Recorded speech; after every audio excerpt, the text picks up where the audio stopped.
I need to frame my selection by reminding us that the theme for this year was what Martin Luther King Jr. means to me. And so I began thinking about whether I should write something or find something. I found something that works very well for me, and I want to tell you why it works for me. I was one of the early people who joined with David in leading guests through the Jim Crow Museum collection back in the day when it was in a small little room in Star on the 3rd floor. And I remember being challenged at one particular moment by a group I was invited to facilitate. It was a group of women from Baldwin. And they came into the Jim Crow Museum and looked at the collection and looked at the images there. And I did what I had been trained to do, was to guide them to see the caricatures and the groupings and to think about those images and how those images persist and still are being produced and sold today.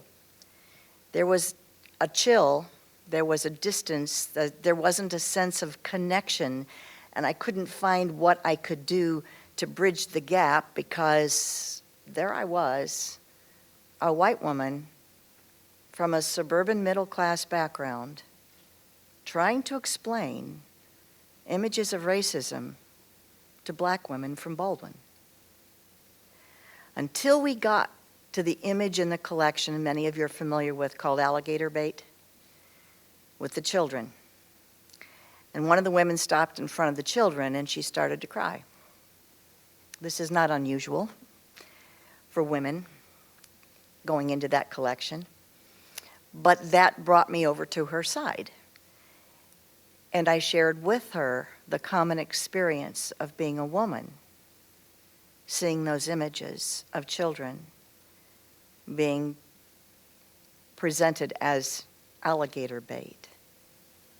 And at that moment, the ice broke, because what we shared was being women.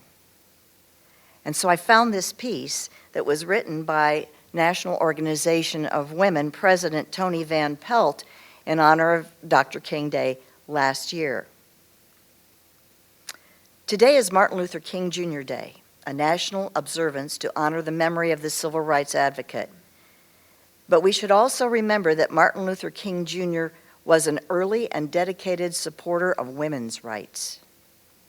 As a preacher at Dexter Avenue Baptist Church in Montgomery, Alabama during the 1950s, Dr. King took a bold and forthright position in favor of contraception, a stance that was far from common among Southern preachers of the day. He supported the work of Planned Parenthood and agreed to serve on the sponsoring committee of a Planned Parenthood study on contraception.